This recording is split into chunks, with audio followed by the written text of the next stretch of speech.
प्रेम में किसी पात्र के उदात्त चरित्र को देखना हो तो राम प्रकाश ने वैदेही को जो पत्र लिखा है उसमें देखा जा सकता है। प्रिय वैदेही, तुम्हारे द्वारा लिखे समस्त पत्र तुम्हारी शादी का समाचार मिलते ही मैंने तुम्हें डाक द्वारा प्रेषित कर दिए थे। तुमने अपने अंतिम पत्र में मुझे पूछा है कि मेरे द्वारा प्रेषित समस्त पत्र जो अब भी तुम्हारे पास सुरक्षित पड़े हैं उनका क्या करना है। तुमने उन पत्रों को मुझे लौटाने की इच्छा जाहिर कर मेरा परिवर्तित आवास का पता ठिकाना पूछा है। असमंजस में हूँ, क्या कहूँ, क्या बताऊँ तुम्हें। मैं खुद ही मेरा नाम भूल जाता हूँ। वैदेही, तुम्हें खोने के बाद मैं बेनाम और बेपता हो गया हूँ। तुम जानती हो वे सभी पत्र प्रेम के तीव्र आवेग में खाए गहरे जख्मों की आखिरी निशानियां हैं जो मेरे जज्बात को कुरेदती हैं। वेद, उन पत्रों को मुझे प्रेषित करने की अब क्या उपयोगिता रही है। तुम जानती हो मैं उनको जला नहीं पाऊंगा। उन पत्रों को मैं मेरे सीने के इतने नज़दीक लगा कर रखूंगा कि उनकी तपिश मेरे कलेजे को धीरे धीरे सुलगाएगी। वेद, क्या तुम मेरी सलाह मानोगे? यदि हाँ, तब ऐसा करना। पौष मास की एक ठंडी शाम को जब अंधियारा घिर आए, उत्तर दिशा से हिमालय के बर्फीले हिमखंडों को स्पर्श कर आ रही शीत लहर से तुम्हारा बदन कांप रहा हो, उस वक्त अंगीठी में धड़कते अंगारों पर उन पत्रों को जलाना, बारी बारी एक एक कर। निसंदेह तुम्हें सर्दी से तो राहत मिलेगी ही, मगर इनके जलने से भभक के साथ एक नारंगी रंग की लपट उठेगी। उस लपट की कोंद में तुम्हारे कुंदन से चमकते दिव्य चेहरे पर मेरी स्मृति की रेखाएं स्पष्ट दृष्टिगोचर होंगी। पल भर के प्रकाश में तुम्हें मैं नजर आऊंगा, किसी सघन वन प्रांतर में भटकती एक व्याकुल नवोढ़ा की तरह, जो नवसृजित सपने संजोए अपने प्रीतम के संग जा रही थी और अचानक जंगल में भीषण तूफान के कारण पिया से जुदा हो दुर्भेद्य अरण्य की अनचिन्ही पगडंडियों से निकल अपने प्रियतम से मिलने का मार्ग खोज रही है। वेद, मेरा दिल है कि मानता नहीं। गहरी नींद में सोना क्या होता है जानता नहीं। रात्रि के तीसरे प्रहर की समाप्ति पर बिस्तर त्याग कर निकल जाता हूँ, दूर, बहुत दूर, बोरीवली से बरसोवा होते हुए जुहू बीच की तरफ बैठ जाता हूँ किसी घने पेड़ के नीचे और अधसुखी पत्तियों पर लिखता हूँ तेरा नाम, बनाता हूँ तुम्हारा नाम लिखी पत्तियों की ढेरियों पर। फिर उन सबको रख देता हूँ पेड़ के मोटे तने के पास। दूसरे दिन फिर लौटता हूँ, वही देखता हूँ सब पत्तियाँ तेज अंधड़ में उड़कर चली गई हैं, दूर, बहुत दूर, इतनी दूर जितनी दूर अब तुम मुझसे हो गई। वेद, असंभव है अब इस जन्म में इस दूरी को पाटना।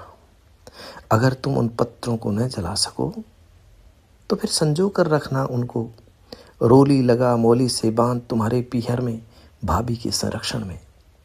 भाभी पर भरोसा किया जा सकता है। सिप्रा के साथ एक वही तो है हमारी मोहब्बत की साक्षी और हमराज भी। मगर तुम आते वक्त उन प्रेम पत्रों को साथ लाना मत भूलना। जब हम दोनों को इस नश्वर देह से सर्वदा के लिए मुक्ति मिल जाएगी, तब मैं मिलूंगा तुम्हें दूर, बहुत दूर, क्षितिज के उस पार, जहाँ नहीं खींची जाती हैं दो प्रेमी दिलों के बीच दीवार, जहाँ नहीं होगी उल्फत के दुश्मनों की बादशाहत।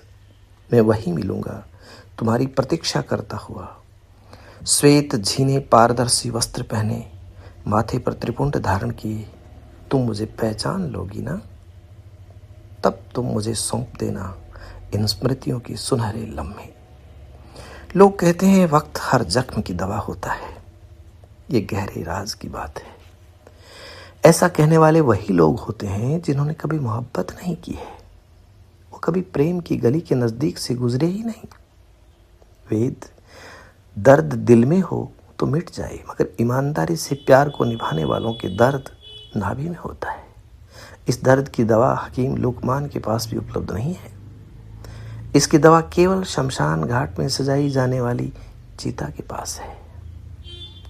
वेद, इश्क में लगे जख्मों से मुक्ति कौन चाहता है? कोई नहीं। प्रेम बिछो से मरता नहीं है, प्रेम मरता है प्रपंच से, पाखंड से। विदाई के लम्हे दिल पर लगे दाग मिटाने वाले तथा लबों पर निश्चल मुस्कुराहट लाने वाले होते हैं। बीतते वक्त के साथ बीत जाएंगे कामनाओं के दंश, बस जो नहीं बीतेगा, जो ठहर कर रह जाएगा, वह है साथ बिताए पलों की उम्र। बीते दिनों की याद में हमारी आंखें सजल होती रहेंगी, लेकिन हम उन यादों को विस्मृत करना नहीं चाहेंगे। ये यादें ही तो हमारे एकांत का एकमात्र सहारा हैं। हम चाहते हैं उस दर्द को सीने के एक कोने में संजोए रखें। रात के तीसरे प्रहर तक ये मीठा दर्द करवटें बदलने को मजबूर करता है। उन स्मृतियों में अकल्पनीय आनंद की प्राप्ति होती है। विगत जीवन की दुखदायी यादें जब हमारे मन, मस्तिष्क और शरीर को दुर्बल कर रही होती हैं, तब यही स्मृतियां नव जीवन का संचार करती हैं। वेद, तुमसे जुदा होने के बाद अंतर्मन के भीषण संग्राम के दौर से गुजर रहा हूँ। तुम्हारे अभाव में मेरा मन बियावान जंगल सा हो गया है, लेकिन तुम्हारे प्रेम का अभाव नहीं है। वह अब भी बगीचे की घास पर पड़ी सुबह की ओस की बूंदों सा ताजा है। मैंने अब तुम्हारे बिना जीना सीख लिया है, मगर तुम्हारी यादों के बिना नहीं।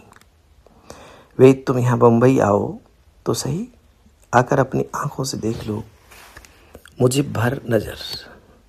मैं तुम्हारे बिना जिंदा हूँ अब तक। तुम्हारे